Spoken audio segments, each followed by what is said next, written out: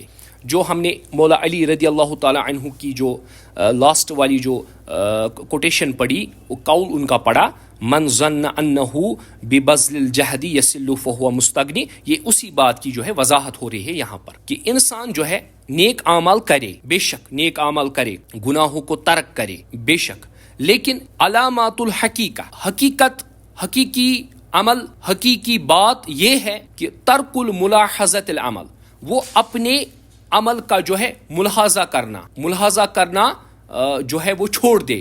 لا ترک العمل، لیکن عمل کرنا نہ چھوڑے. اب ملاحظہ سے یہاں کیا مراد ہے، آپ اس کو اچھے سے سمجھ لیجئے. اگر ایک شخص ہے وہ سادے کپڑے پہنتا ہے اس نیت سے کہ وہ چاہتا ہے کہ اگر میں زیادہ زیب و زینت والے کپڑے پہنوں تو مجھ میں تکبر آ جائے گا. یہ بہت ہی جو ہے نا بہت ہی سنہری بات ہے جو امام غزالی احیاء علوم میں فرماتے ہیں، کیونکہ میں احیاء علوم سے ہی اس ملاحظہ کے ورڈ کو جو ہے نا آپ کے لیے پیش کر رہا ہوں، وضاحت کرنا چاہتا ہوں. تو سنیے، امام غزالی رحمۃ اللہ علیہ فرماتے ہیں احیاء علوم کے اندر کہ ایک شخص ہے جو زیب و زینت کرتا ہے اور اس کو لگتا ہے کہ اگر میں زیادہ زیب و زینت کروں گا یا زیب و زینت میں رہوں گا تو مجھ میں تکبر آ جائے گا. تو پھر وہ شخص کیا کرتا ہے، وہ ترک کرتا ہے اور وہ سادے کپڑے پہنتا ہے، بالکل سمپل کپڑے پہنتا ہے. ٹھیک، پھر اس کے بعد کیا ہو جاتا ہے، جب وہ سادے کپڑے پہنتا ہے تو پھر جب وہ ایسے ہی چلے گا تو اللہ کریم اس کو اس کا اجر انشاءاللہ دے گا، کیونکہ جس چیز کی وجہ سے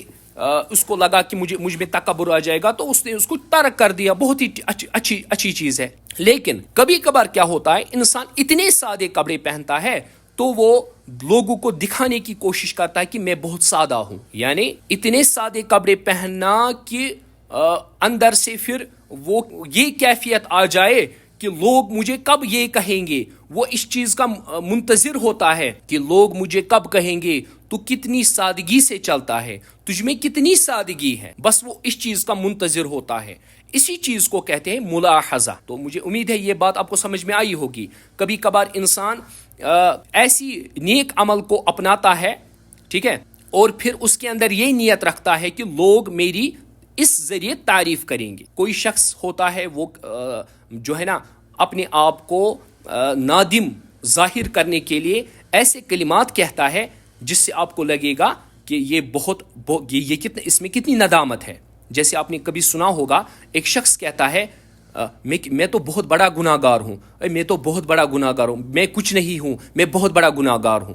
یہ کہنا بھی کبھی کبھار کیا ہو سکتا ہے، یہ کبھی کبھار تکبر میں بھی آ سکتا ہے یہ چیزیں، کیونکہ یہ لوگوں سے ایکسپیکٹ کرتا ہے کبھی کبھار کہ لوگ مجھے نادم سمجھے. تو کیونکہ یہ بہت لمبی بحث امام غزالی نے احیاء علوم میں چھیڑی ہے تو اس کو جمع کرتے ہوئے شارٹ میں بیان کرنا چاہوں گا. تو مسئلہ یہ ہے کہ ہمیں ایسے کپڑے بھی نہیں پہننے چاہیے، ہمیں ایسے اعمال بھی نہیں کرنے چاہیے جس سے تکبر ظاہر ہو، اور اتنے جو ہے نا وہ سمپل کپڑے پہننا، پھر لوگوں سے یہ امید رکھنا کہ لوگ مجھے کہیں گے یہ کتنا سادہ ہے. تو تکبر کی دونوں صورتیں ہو سکتی ہیں. تو اسی لیے کہا گیا ہے اوسط درجے میں چلا کرو، درمیانی درجے میں چلا کرو. امید ہے یہ چیز آپ کو سمجھ میں آئی ہوگی. اور ایک اور بات، تو پھر آگے چلتے ہیں. اخلاص ایک ایسی عمل ہے، اخلاص جس کی طرف بزرگان دین کہتے ہیں اس کی طرف دیکھنا بھی حرام ہے. یعنی اخلاص ایک ایسی عمل ہے جو انسان کے اعمال میں تو ہونی چاہیے،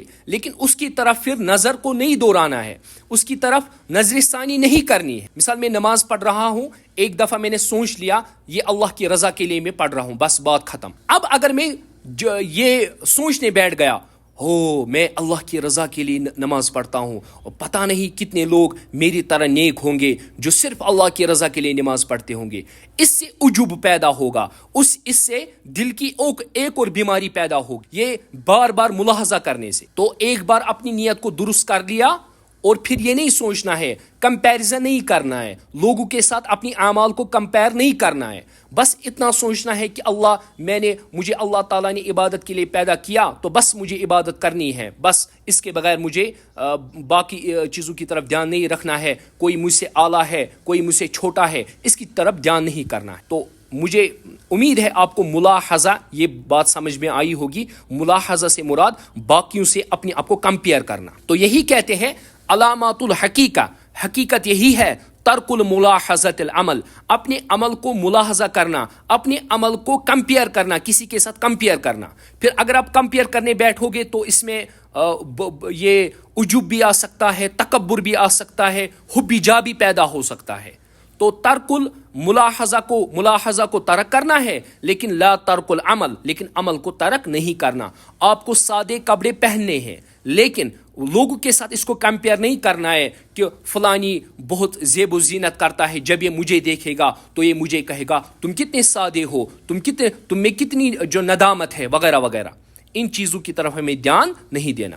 تو یہاں تھوڑی گفتگو لمبی ہو گئی، لیکن امید ہے بات جو ہے وہ سمجھ میں آئی ہوگی. اس طرح قال رسول اللہ صلی اللہ علیہ وسلم، نبی کریم صلی اللہ تعالی علیہ وسلم نے ایک حدیث مبارک ایک اور بیان فرمائی.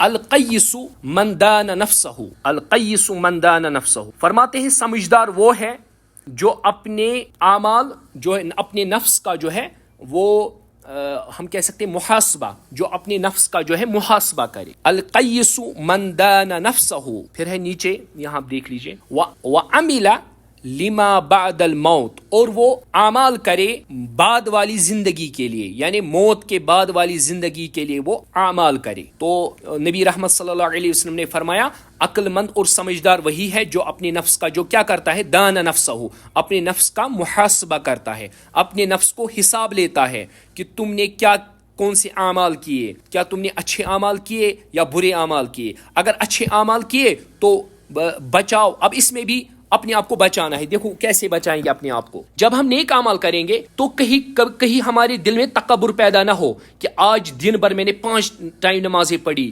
12,000 درود شریف پڑھے، اتنی خیرات کی، اتنے صدقات کیے.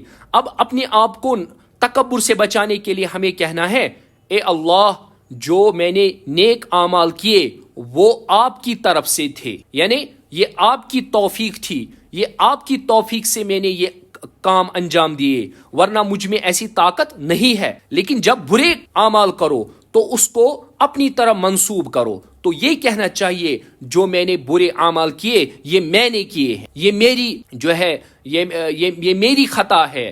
اس ٹائم اپنے آپ کو دوشی سمجھو، اس ٹائم اپنے آپ کو جو ہے نا نادم سمجھو، یعنی اپنے آپ میں ندامت پیدا کرو، تو اپنے آپ کو گناہگار سمجھو اس ٹائم. لیکن جب نیک اعمال کرو تو اس کو اللہ کی طرف منسوب کرو، اے اللہ یہ آپ کا فضل تھا، ھذا من فضل ربی، ھذا من فضل ربی. لیکن جب گناہ کرو تو کہو گے بے شک یہ میں نے یہ گناہ میں نے کیے، میں ہوں ہی گناہ گار، میں ہوں ہی خطا کار. تو اس سے آپ بچو گے. جب آپ اپنے آپ کا محاسبہ لوگے، اپنے آپ میں حساب لوگے، تو نیک اعمال کو جب آپ اللہ کی طرف سپرد کرو گے تو وہ آپ کے لیے قیامت میں جو ہے نا ایک مونس کی طرح کام کریں گے وہ اعمال. لیکن جب آپ کہو گے بے شک میں تو اچھا ہوں، باشوس واریہ رت، میں بہت نیک ہوں، میں بہت صالح ہوں، ٹھیک ہے، تو اس سے آپ میں ہو سکتا ہے تکبر پیدا ہو جائے. تو یہی ہوتا ہے محاسبہ کرنے کا، یہی طریقہ ہوتا ہے جو نبی رحمت صلی اللہ علیہ وسلم نے فرمایا القیس من دان نفسہ، عقل مند وہی ہے جو اپنے نفس کا محاسبہ کرے. اب میں نے محاسبہ کا طریقہ بھی آپ کو جو ہے وہ بتایا. اور اس کے بعد فرما رہے ہیں وَعَمِلَ لِمَا بَعْدَ الْمَوْتِ، اور وہ شخص جو مرنے کے بعد والی زندگی کے لیے اعمال کرتا ہے، وہی شخص دانا ہے، وہی شخص جو ہے عقل مند ہے. وَالْأَحْمَقُ، اور بے وقوف شخص وہ ہے جو کیا کرتا ہے، من اتبع نفسہ، جو اتباع کرتا ہے اپنے نفس کی، ہواہا، اور اپنی نفسی خواہشات کی پیروی کرتا ہے. وَتَمَنَّا عَلَى اللَّهِ، اور تمنا، یعنی تمنا سے یہاں مراد ہے وہ یہ امید رکھتا ہے جنت کی، وہ اللہ تعالیٰ سے جنت کی توقع رکھتا ہے. تو وہ شخص احمق ہے جو نفس کی اتباع کرتا ہے، خواہشات نفس میں مبتلا ہے، اور امید کرتا ہے کہ اللہ تعالیٰ مجھے جنت عطا کرے گا. تو نبی رحمت صلی اللہ علیہ وسلم نے فرمایا وہ شخص احمق ہے. بغیر عمل کے جنت طلب کرنا یہ احمقوں کا کام ہے. اسی طرح جس طرح بغیر ضمیر جو دے فصل کی جو امید رکھنا، یہ وہ شخص احمق ہے. تو امید ہے یہاں تک بھی آپ کو بات سمجھ میں آئی ہوگی. تو اس کے بعد فرماتے ہیں ایھا الولد، اے بیٹے. پہلے ہم وقت 28 منٹ. ٹھیک ہے. تو اس کے بعد امام غزالی رحمۃ اللہ تعالی علیہ اپنی اس شاگرد کو نصیحت فرماتے ہیں، کم من اللیلۃ احییتها بتقرار العلم ومطالعۃ الکتب. اے بیٹے، کتنی ہی راتوں میں تو جاگا ہے تاکہ تو علم پڑھے، تو کتابوں کا مطالعہ کرے. وحرمت علی نفسک اليوم، اور تم نے کتنی ہی نیندوں کو اپنے نفس پر حرام کر دیا. اب یہاں پر امام غزالی رحمۃ اللہ علیہ اس اسٹوڈنٹ کو اس چیز کی وضاحت کرنا اس چیز کی وضاحت مطلب کرواتے ہیں، اس چیز کی وضاحت کرتے ہیں کہ جتنا آج تک تم نے پڑھا ہے اس کے پیچھے تمہاری نیت کیا تھی.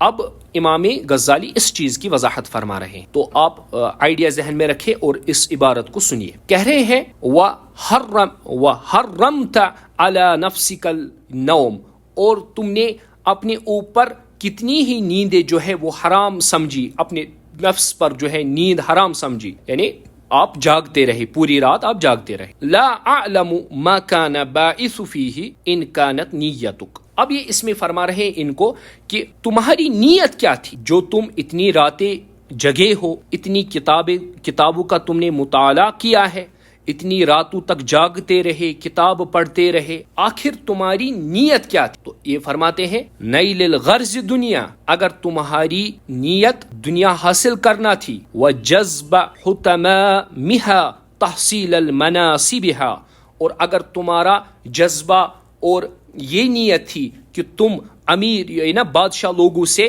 بہت بڑا منصبہ حاصل کرو،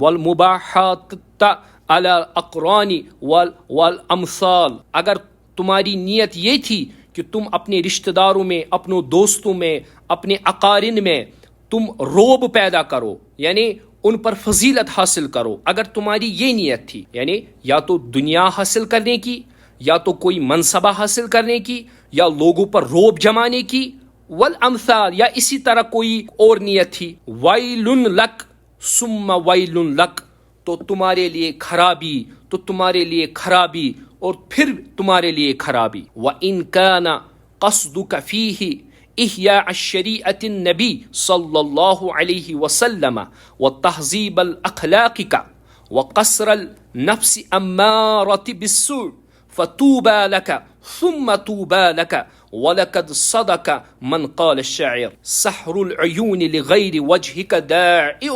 وَبُكَاؤُهُنَّ لِغَيْرِ فَقْدِكَ بَاطِلٌ.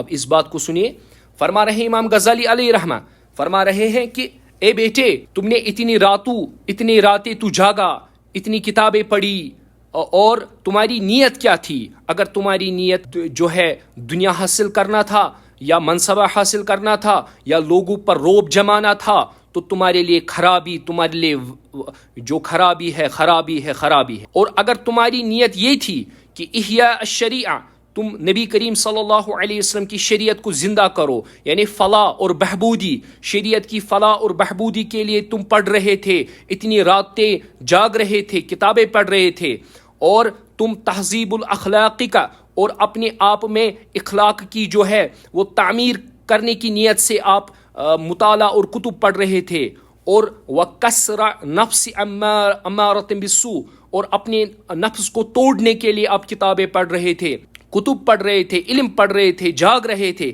اپنے نفس کو توڑنے کے لیے.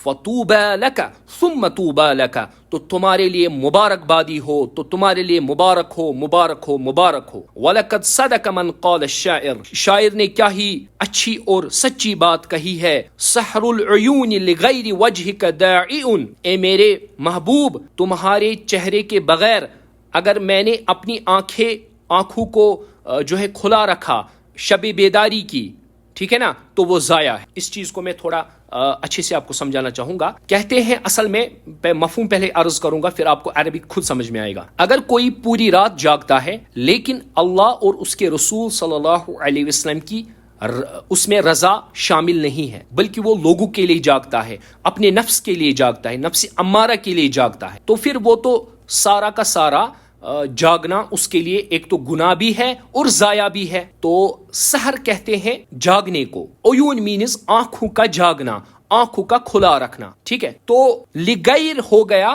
لغیر وجہ کا, تمہارے چہرے کے بغیر.